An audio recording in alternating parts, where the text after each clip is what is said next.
What's up? Welcome to the Being Beautifully Honest podcast and channel. Thanks for being here, being subbed. If you're not, hit the button. And if you're listening on YouTube, hit that like. It's like walking in the room and hitting that light switch. Let's brighten up the place and get into this beautifully honest reaction.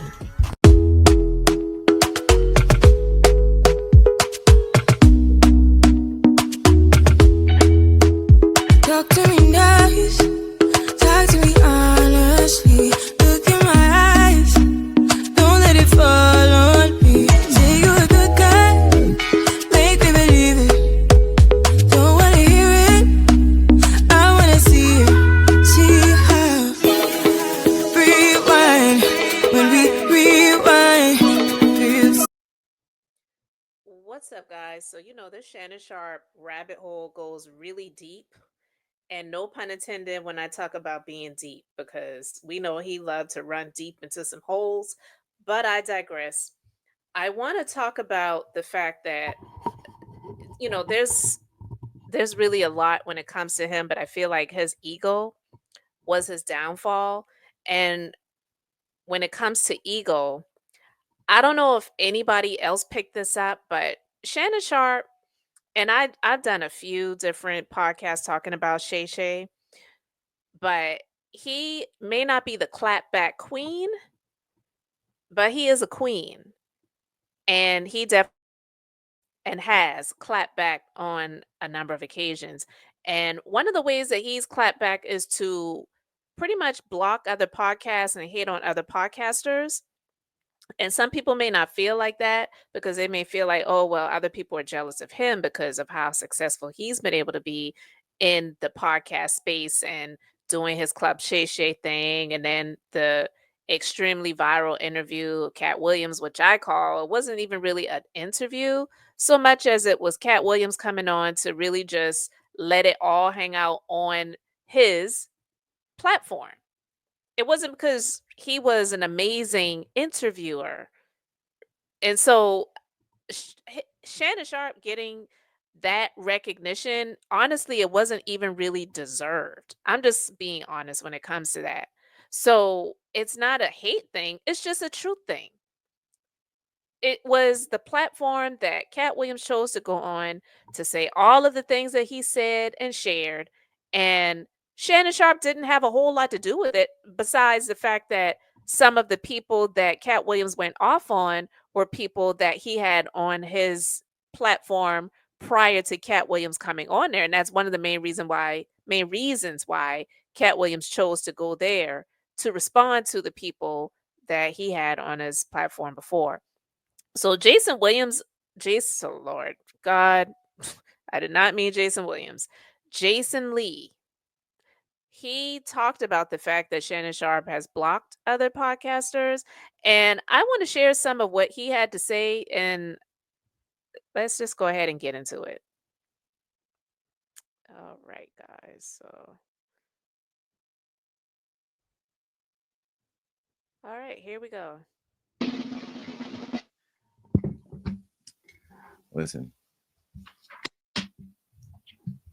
Shay Shay, I'm gonna tell you right now, everybody has been asking me to talk about you, want me to just attack you, and I'm not going to attack you because I know right now,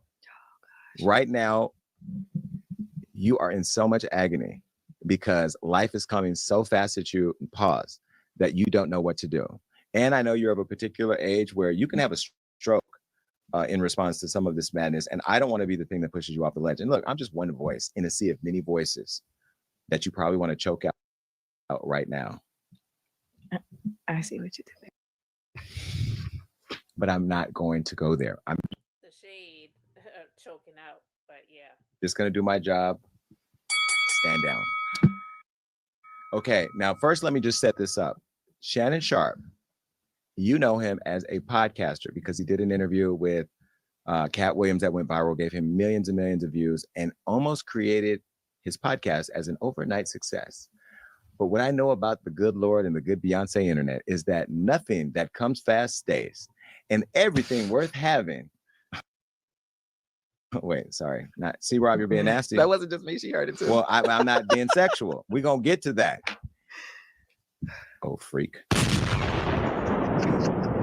Nothing worth having comes easy, and things that stay last that last long, it takes time to build. The And I'm going to pause right there. And that's the truth.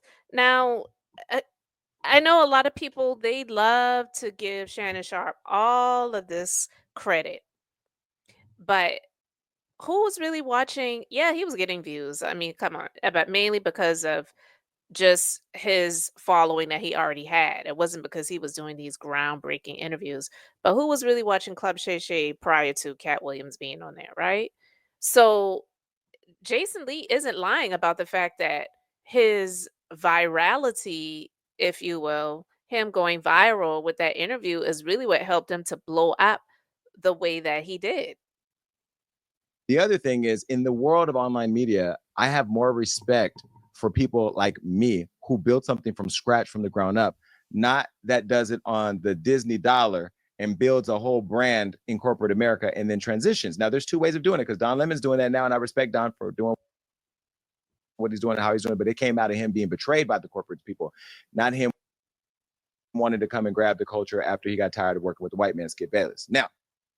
Now, if you caught that, that actually makes a whole lot of sense, and it is the truth. Whether you like Don Lemon or not, he, after having the situation that he went through working through corporate, decided to do his own thing. Shannon Sharp is the complete opposite. So he didn't really, what he has now, which it looks like he's going to lose a lot of that. He didn't have to really work hard to build it. And not even just to give credit to these people who we know their names, like a Don Lemon, like Shannon Sharp. Those of, those podcasters, YouTubers like myself, like even though this is not something that I do full time and I mainly do it for something that I enjoy to do and it's an outlet for me, it's taking the time to build and to grow that really brings the respect versus somebody like Shannon Sharp who didn't have to get it out of the mud. He had that interview that went viral and he turned into a shady little queen, blocking all the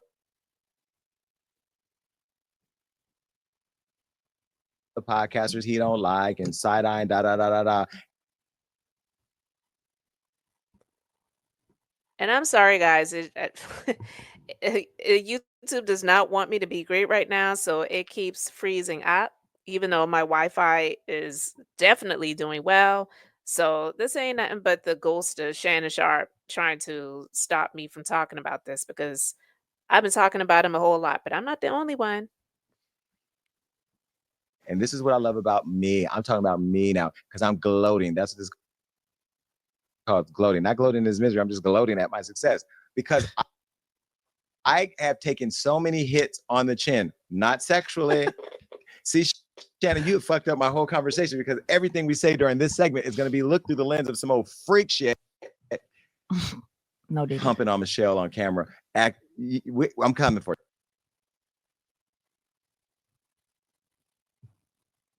you. Not like that. Not the way you want me to, sis.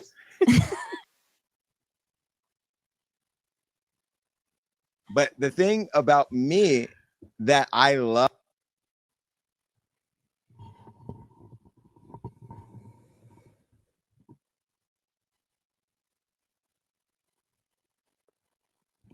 Yeah, this is like really acting up. But if you caught what he said blocking other podcasters.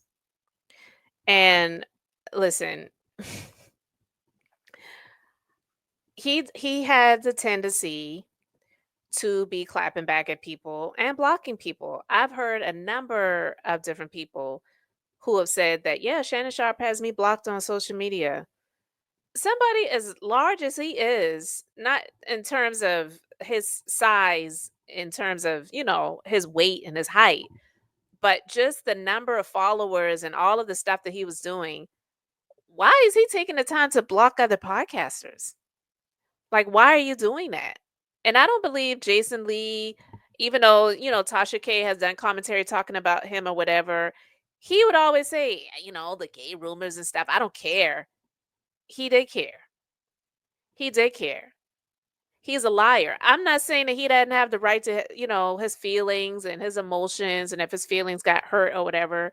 But don't come out here and say you don't care because he's clapped back at Mace and Cameron. They have the podcast. It is what it is. I was about to say I said what I said. That would be if Nene Leaks had a podcast, hers would be called I Said What I Said. Actually, that might be a good idea. Nene Leaks might need to go ahead and start her up a podcast, call it I Said What I Said. But yeah, they have the podcast and sports show and talking about other things too called It Is What It Is. He's clapped back at them when they didn't really do anything that was out of the ordinary or nothing different than anyone else has done. And Mace had to respond to him. He didn't have to, but he did. And I did a podcast talking about that before too. But yeah, he's blocked people, he's clapped back at people, he's done these different things when it comes to other people in similar or the same spaces that he is in. And I feel like a lot of that has to do with his ego, you know, ego getting bruised. And then he always talks about how much money he's made, or, it don't stop them young ones from opening up. Famous last words, because he said that too. And so when Jason Lee talked about how he's blocked other podcasters and things like that, I believe him. I know a lot of people, they don't care for Jason Lee, but that doesn't mean that everything that he's saying, you can't believe it to be the truth because you don't like him. Is that, yeah, you call me messy because I put all my truth out there. I put it on display. Everything I've said so far, it's been in the minds of all you sick people who ran over here to watch what I had to say and asked for the time code to get right there. I put my stuff out there to be judged, and you guys attack me. And I always lay in my bed at night with the covers pulled over my eyes and saying to Rob, what am I doing wrong? What am I doing wrong? Well, I'm not doing anything wrong. And now we're going to find out, what did you do wrong? What did you do to make this little 19-year-old girl that you've been allegedly humping on, allegedly, and choking out and threatening? What did you do? And why are we all up in arms? Because we see that you're just a big old nasty freak with leotards that go all the way up your ass, and then you get out the car built like that, pointing fingers at me, blocking me. Why? Because I showed up as a critic. Well, I started as a critic. You, my friend, started out as an NFL legend who's now trending. And this time, Shannon, Mr. Sharpe, you're not just trending for a pass or trending. Are you going to zoom the thing up? You're not just trending for a pass or trending over a clip. You're trending over something that's really controversial. Because now that you work at ESPN, and I'm calling out ESPN, a part of the Disney company, Disney with little kids, Disney, the rides at the Disneyland, Disney theme park, Disney Orlando, Disney, Mickey and Minnie and all the little Disney things, they're all a part of the employer that employs this big old freak. Well, this 56-year-old Shay Shay is being sued for $50 million by a 22-year-old woman who at the time was 19 years old when he wanted to put his arms around her throat and choke her out. She's accusing him of rape and other disturbing acts. Now, the woman who's filing as Jane Doe has been identified as the OnlyFans model, Gabriella Gabby Zuniga, who goes by Carly on OnlyFans. Let me show you a picture of Carly. Okay, this is Carly. Look back at it. Well, Shay Shay, according to reports, you were looking back at that thing. And here's the deal, right? What's different than you and Diddy? What's different? And not a whole lot. And I talked about that a little bit. I want to get a little bit more into that later, but there really isn't a whole lot different. That you use poppers on the weekend and allegedly when you with this girl? Allegedly. But then again, Safari uses poppers, so it's not a gay or anything. Anyway, I don't want to pull Safari into this. But what I will pull into this is that Shay Shay, you, my friend, who still works over there at ESPN, which is a part of the Disney company, Disney, Mickey, Minnie, all those things, Disney, ABC.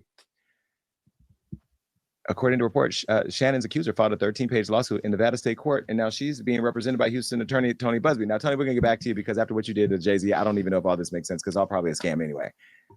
But here we are, and I'm reveling in it, so I'm going to talk about it. Well, Tony, he filed similar claims against Diddy and Jay-Z, and remember, and this most notably, Jay-Z was able to get those cases dropped. Well, Shannon's accuser is claiming that she met him in 2023 at a gym in LA where she was 20 and he was 54. Now, she alleges that he assaulted her, sexually assaulted her, and emotionally tormented her throughout what she described as a rocky consensual relationship that ended this year. She says that when she said no, Shannon did not stop. Now, the civil suit goes on to accuse him of being manipulative and controlling and even repeatedly threatening to brutally choke and violently slap the woman. In her lawsuit, she also made it clear that she is not the same woman who who Shannon accidentally went live with while he was humping on her last September. Yep. So, yeah, I'm going to stop it there. I'm going to put the full video link in the description if you want to go and check it out. And I would watch it. I actually did listen to the entirety of it yesterday. And Jason Lee did make a lot of great points. But when he said that, yeah, Shannon Sharpe, he's been blocking other podcasters and things like that, it's like, that doesn't surprise me. It doesn't. And when I've seen some of his antics over the past few years, because he's really not even been on my radar until the last, couple of years with different things that have popped up. But when I've seen how he's spoken about black women on social media, talking about horsehair and all the other things that it's just disgusting. So to hear that he's been blocking other podcasters, that didn't shock me either. I believe it. Some may not, but I do. I believe it. And so I could see him blocking somebody like Jason Lee, Tasha K, Cameron, and Mace, and Matt Barnes, and all the Smoke podcasts, and maybe even Gilbert Arenas and others who have large platforms like he did, because he has a really huge ego. And I believe his ego is a part of his downfall. Not completely, of course, but a part of it. And, the old saying, and it's even in the Bible, it says pride comes before a fall and a haughty look or something like that before destruction. I don't remember exactly how it goes, but basically, pride before fall and destruction. And he had a whole lot of it. So I'm going to put the full video link in the description box. You let me know what you think about what Jason Lee had to say about Shannon Sharpe blocking other podcasters, and how he's like, yeah, I'm going to talk about this downfall because, yeah, this is what everybody's talking about. So you can call me messy all day long, but that's not going to stop me from talking about it. And yeah, I might be messy and some people might know about my sexual shenanigans, but this is my platform, and nobody can come out and say that I did anything, this, that, and the other that I haven't already told you about. And even though my platform isn't about that, I've let a lot of stuff be known and I've been open where you really haven't been. And now all of these things are coming out about you, and not just about the freaky stuff, but about the low key criminal stuff. I'm just going to keep it real. So he really isn't a whole lot different than Diddy, if we really want to be honest about it. Because if you think about Diddy, he settled the civil situation, and then later on came the criminal. So when people talk about, oh well, why didn't they go to the cops? Who's to say that they didn't? Who's to say that they won't? Who's to say that there isn't already a criminal investigation going on? Who's to say that it will not ultimately wind up in that way? Because I'm going to tell you the things that I have been reading and hearing, even out of the mouth of his ex girlfriend. I'm sorry. Even if somebody was in a consensual situation with you at some point, it doesn't mean that you can't cross the line. And if they say that you went to that line of RAPE, even though it was a consensual situation, it doesn't mean that criminal charges cannot be pressed against you. I don't know if they're going to go that route. And I'm not saying that I wish for it to happen, but I am saying that if those things are indeed true, it is deserved. So you guys let me know your thoughts in the comments. Thanks for being here, liking and subbing. I'm Beth, just being beautifully honest. So until next time, I wanted to keep it brief, beautiful, and now I'm going to say bye.